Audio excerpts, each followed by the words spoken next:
What's going on, everybody, and good morning. Welcome to another episode of College Football Mornings. It is October 10th, and we are just flying through this college football season. Week 6 just ended, obviously, on Saturday. A lot of great games. For those of you who are following me on Twitter, know that I was lucky to be at the Red River Shootout, was invited out there, got to see our king, Quinn Ewers. Praise him. Was amazing in that game. If we're being honest, he was good, but had some really amazing throws that stood out. I'm excited because those of you who are watching this will now know this is a little bit of a behind the scenes look. We're actually going to be having a very serious discussion about Quinn Ewers on Debbie Debate Wednesday, so I'm extremely excited about that. But for today's episode, no Moxley. He's taking a couple days off, and I'm just going to be honest with you guys. You don't want me telling you what early lines to look at because I'm not that great at it, but if you do subscribe to our podcast feed, Campus 2 Canton, go check it out. Alfred, one of the co-founders here, just dropped, I believe, will be dropping this morning at some point in time, an early lines look from his perspective. He's been winning a lot of money as well, so definitely go check that out. Mox will be back with us next week, and he may not be here to do the next couple of shows, and if not, I will definitely jump in and give you guys some prize pick ones, because I do that. I've been somewhat successful doing that. We'll do some prize picks, but we may not see a lot of Moxley this week. Man deserves some rest. He's been working his butt off. So for today's show, though, we're going to keep it nice and simple. If you guys did not watch College Fantasy tonight, again, I'll drop the link to that show in the description. We pretty much covered every single game. There was only one game going on that did not end by the time we finished, which was Oregon State Stanford. If we're being honest, there's not a lot riding on that game. So we covered all of the big games in that episode. I suggest you guys go check it out or check it out on the podcast feed. It will also have dropped, I believe, late last night. It's in the podcast feed, I know, as of this morning. So definitely check that out as well. For today's show, I'm just going to give you guys a quick rundown of the top 25 matchups from this last week. We are going to take a look at a little bit of Friday Night Lights. I'm going to mix the two shows together. So what we'll do here for the College Football Mornings, I'll give you guys a breakdown of what I thought about top 25 matchups in college football last week. Then if you want to get out of here, you can. Friday Night Lights intro will drop, and we're going to do our Friday Night Lights episode on College Football Morning to give you guys an idea of what we are doing every Sunday night to keep you guys up to date on the best prospects in high school coming into college next year. So let's kick it off. We're going again, as always, in order of the games played. Michigan beats Indiana 31-10. They were the number 4 ranked school. It was not that bad of a score going into the fourth quarter. Michigan, I believe it was still tied 10-10. Again, I missed a lot of these early games. I'm hoping to go back and watch them the rest of this week because I was at the Red River Shootout, but it was a close game. Again, Michigan, I feel like their offense is just being held back a little bit by Jim Harbaugh. Very interested to see what they do as they got Penn State up this week. That's going to be a massive game for the Big Ten. Number 8, Tennessee blows out number 25, LSU. I talked about it on Better Sports Radio last Friday. I did not think it was going to be that close a game. It wasn't. 40-13. LSU wildly overrated because of a piss poor win over Auburn, which they should not have won that game to begin with. No offense to LSU fans. Kansas loses to TCU 38-31. Congratulations, TCU continues their undefeated season. Kansas loses Jalen Daniels early in that game, but Jason Bean comes in and actually plays really well. I think if Daniels is going to miss a couple games here, Bean will be a pretty good replacement. I expect Kansas to still keep winning. They're a good team, and I feel like they played really good against TCU. Number 23, Mississippi State beats up on Arkansas minus KJ Jefferson in this one for the Razorbacks. Not sure when he's going to be back, but Malik Hornsby played. Mississippi State wins that one 42-17. Again, Mississippi State rolling right now. Number 24, Cincinnati beats USF 28-24. I thought that they would be better, to be honest with you. USF, not a great team. I expected Cincinnati to win this pretty easily. They did not. Georgia finally gets back to their ways of blowing teams out. Number 2 team in the nation currently, 42-10 over Auburn. Oklahoma State, in a tough matchup with Texas Tech for most of this game, ends up pulling out and winning by 10, 41-31 late in this one. This matchup was probably the most surprising of the weekend, at least for me, and that is that number 18 UCLA beat number 11 Utah 42-32, a 10-point win. UCLA's offense is firing on all cylinders. I am extremely excited to see when UCLA plays USC because I think this offense can keep up with them. They do not play USC for a couple weeks. UCLA undefeated. They get Oregon next week, Stanford, and then Arizona State. Arizona, like Oregon's going to be a big test for them, but they can get through Oregon. There's a realistic shot. They're both playing USC and UCLA for possibly a shot at the Pac-12 championship. Both undefeated teams possibly at that point. Very underrated offense. I'll be very curious to watch that game as USC, again, struggled, but we'll get to them in a minute. Ohio State blows out Michigan State 49-20. Kind of surprised even Michigan State was able to put up 20, but we are where we are. This was a little bit of an underrated game, in my opinion. Ole Miss, number 9 in the nation, wins 52-28 against Vandy, but it was a game for a while. They ended up pulling away and it being okay, but for a while, Vandy was up on Ole Miss. Number 21 Washington falls to Arizona State, 38-45. Maybe we got a little bit out over our skis on Washington being a good team and Michael Penix being a thing. He still looked good in this game, but he's not quite raising that offense the way he was earlier in the season, all at home, not necessarily against great competition. Number 5, Clemson handles business against Boston College, 31-3. That's all that needs to be said there. USC, Washington State was a really good game. We were excited about this one at Campus to Canton. Cameron Ward going up against UC. Got Caleb Williams, Jordan Addison. Addison, unfortunately, gets injured in this one. I have not seen anything in the severity of the injury. It was said that it was be a knee injury. We are hoping and praying that it is nothing serious for Addison, as I feel like he has moved his way up to be probably the number 1 wide receiver in this draft class. We don't want him to have like an injury like Drake London. Now, it did not affect Drake London. He still, I believe, was the number 1 wide receiver off the board, but you'd like to see Addison be able to play out the season. Again, they win 30-14. And I think that final score is not quite indicative of how the game went. It was a very close game for a long time, but a couple targeting calls, Washington State losing an offensive line, nothing kind of hurt them in this one. Kentucky loses to South Carolina, 24-14. Number 13, Kentucky, and number 1 overall pick, Will Levis. Where you at? I thought you were great. You should not be losing to South Carolina. I think a lot of people talking about him as the number 1 quarterback off the board need to check themselves a little bit. Number 15, Wake Forest handles business against Army. Took them a little bit to get going, but they finally did, 45-10. Number 16, BYU loses to Notre Dame, 28-20. Kansas State beats Iowa State in the most exciting game of all time, 10-9. Iowa State has a big matchup with Texas this next week.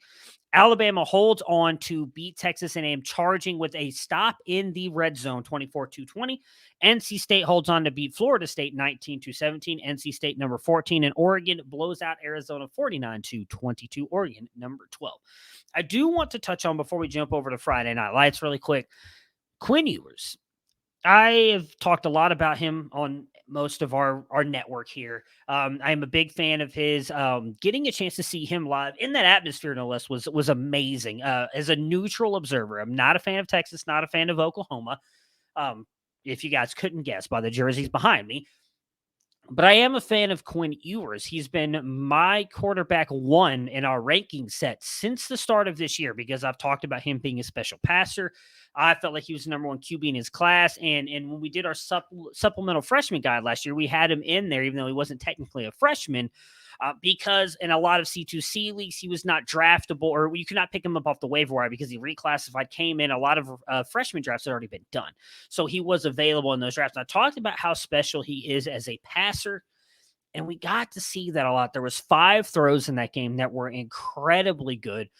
One of which led to a great touchdown by Jatavian Sanders, where he literally threw it almost in a side arm slot. But it was like a beautifully thrown pass where there was a defender right above Jatavian Sanders and a defender literally covering Jatavian Sanders. But it was perfectly in stride for Sanders to catch it, and then he took on 2 defenders to get into the end zone.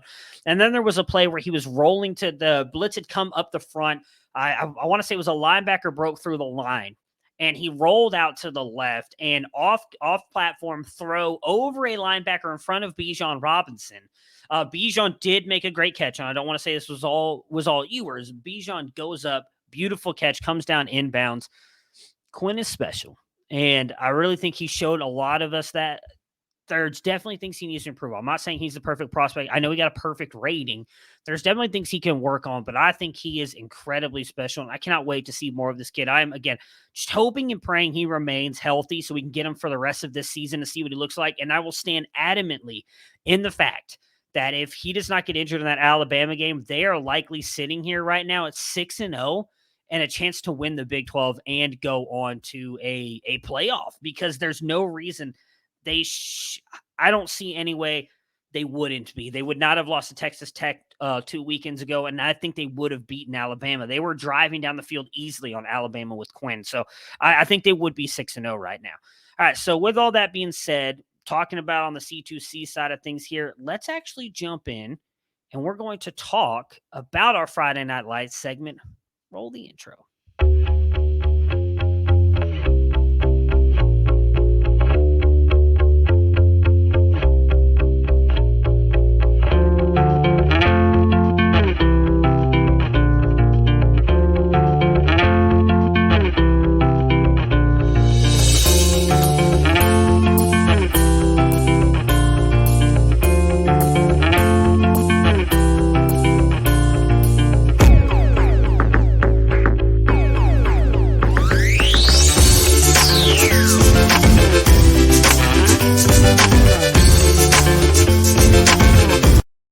All right, so we are going to now talk about those. So what I typically do on these Friday Night Light episodes is we're going to go over the top 25 matchups for the high school. We had a massive one this weekend as well, with the number 1 and number 2 team squaring off in Mater Dei versus St. John Bosco.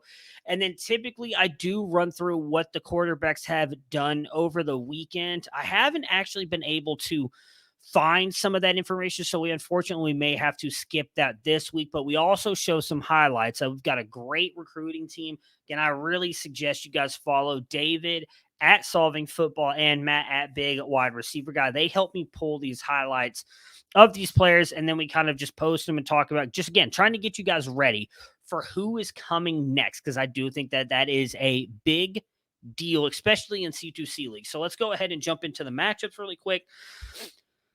Mater Dei, again, continues their winning streak here against St. John Bosco. They beat them 17-7. Was not what I was expecting. Unfortunately, was not able to watch this game live. They didn't have it televised anywhere, which I think is just a massive error on their part.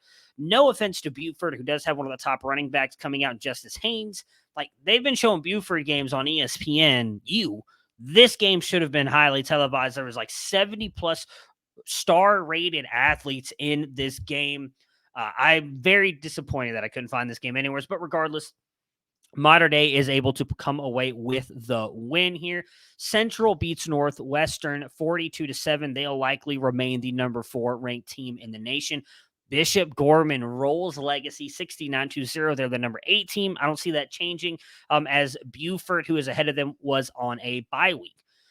Chandler, Arizona, known for having quarterback Dylan Raiola, who I just found out this past weekend actually played at Burleson High School first before transferring out to Chandler, Arizona, because John Kitna, who is the coach, yes, that John Kitna, the NFL quarterback, his son was coming up, and John Kitna wanted him to be the quarterback. So Dylan Raiola transfers out, goes to Chandler. They are currently the number 9 ranked team in the nation. They won 42-21. Some of the other bigger schools here at number 11, Westlake, won 66-17 over Anderson.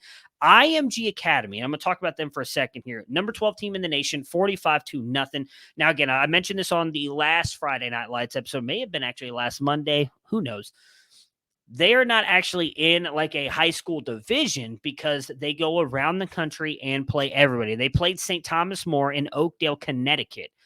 They're actually playing the NFL Academy here in a couple weeks. I'll have to find exactly the date because I can't remember, but I'll tweet it out if you follow me at SportsFanaticMB. That is going to be a really fun game to watch because they're NFL guys who are trying to make their way into the NFL. And IMG Academy is like some of the best high school prospects from around the country. So definitely a game to watch out for. I believe it'll be televised on NFL Network, but we'll tweet that out for you guys. American Heritage with Mark Fletcher, Brandon Ennis. They are the number 13 team in the nation. They won 42-18. Duncanville wins 24-7 over Waxahachie. You talked about this on last Friday on Good Wake Up College Football Mornings. My goodness, mixing everything together. How this was going to be a big matchup. Duncanville wins this fairly convincingly. And last but not least, I definitely want to touch on South Lake Carroll, who came away with a narrow victory, 38-35 over Keller. I talked about how good of a team Keller is as well. Really good win for South Lake. And Long Beach Poly, again, did have Nico Yamalava before he transferred over to Warren High School, beat Woodrow Wilson 70-0. So really quick, we are going to throw up the highlights here. I'm going to show you guys some of the best plays from some of the best players in the nation. We're going to start at quarterback this week, I believe.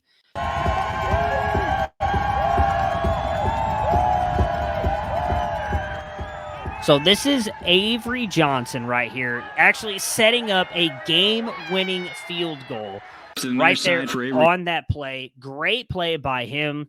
Great throw, dropping it in the bucket here for Avery Johnson. He is a favorite of ours here at Campus Toucan. He is one of the, he's not really a top-ranked quarterback, but we have him all very high. He's in my top 12. Just at the top of tier 3 because of what he can do with his legs as well. We do have a highlight of that, but here's another great play by him against Derby in, I believe this is in Kansas.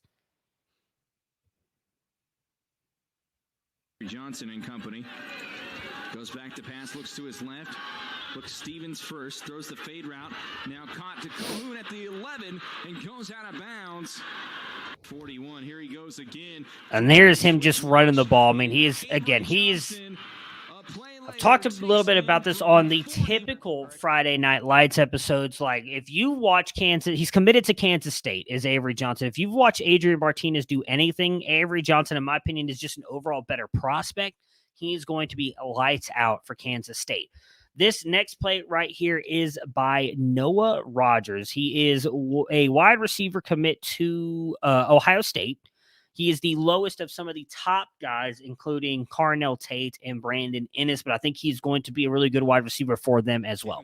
Oh, I'm sorry. This is the Cedric. I'm messed up completely. We're going running backs. This is Cedric Baxter. I pulled this one. He actually retweeted this, which I think is kind of cool. He's a big run here to set up what ends up being a touchdown for their quarterback against Timber Creek. He's their leading wide receiver. There's the guy who's trying to barrel his way towards the end zone, and he gets stopped at the 1-yard line first. He's just so smooth in and out of his cuts. Now, for those of you who don't know, don't typically watch Friday Night Lights, you will see that the camera is not necessarily doing a great job of keeping up with plays. They are automated, so that is why they didn't. Here is Dylan Edwards commit to Notre Dame. I think one of the better players in this class. He's a little bit smaller, but a really fun running back to watch. Cooper Forrest, the last tackle.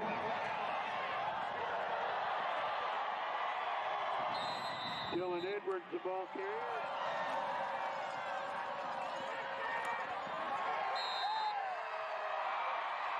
Dylan Edwards, 5 yards and a Panther touchdown. This is Isaiah Augustine with a nice little touchdown run here. Another guy who's been rising up our ranks a little bit at the running back position. I don't think it's quite as strong as some of the other positions in this class, but I do think that he has a chance to be very good. Isaiah Augustine is, let's see here. He's actually running back 5 for 24/7 Sports, but he's running back 27 in the composite. He is committed to Arkansas, 6'2", 195.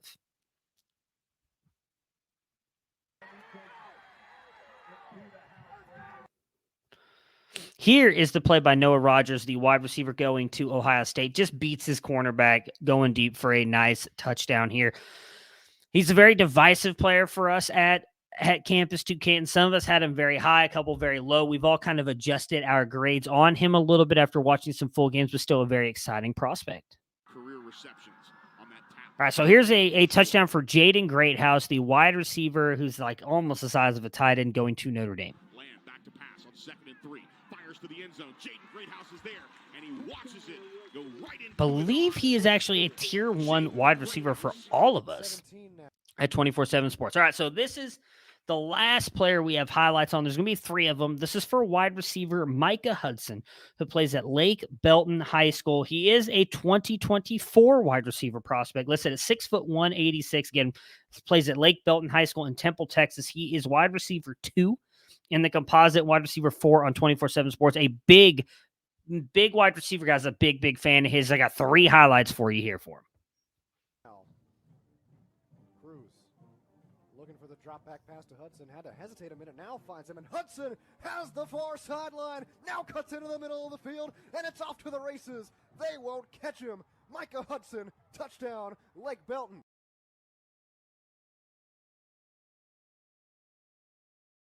As you can see, his speed here and ability to just continually break tackles, which I think is honestly amazing.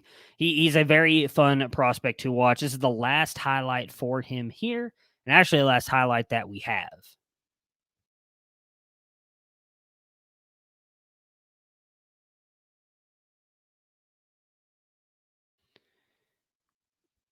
I mean, his ability to just make defenders miss is just, it's honestly fun to watch. And again, he's got really great speed. So that is all we have, though, for them. We will again be back later this week. I will probably do some prize pick stuff if Chris is not available. And then I'll be back again. Probably won't have a show we'll have a show tomorrow. Austin and Colin. Waiver wire. I'll probably do the show Wednesday, prize picks 5 and 5. If Moxley's not available, we will not have a show Thursday. And then Friday, I'll be back to preview the weekend of college football and high school football. Again, if you guys like some of this Friday Night Lights content, again, we usually break down the quarterbacks.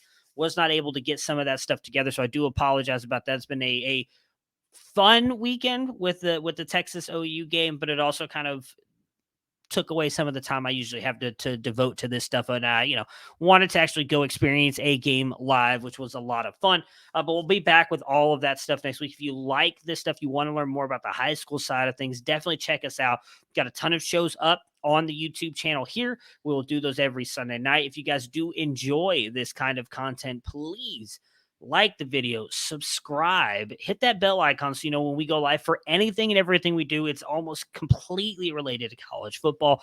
We enjoy having your guys' support, and we will talk to you guys again soon.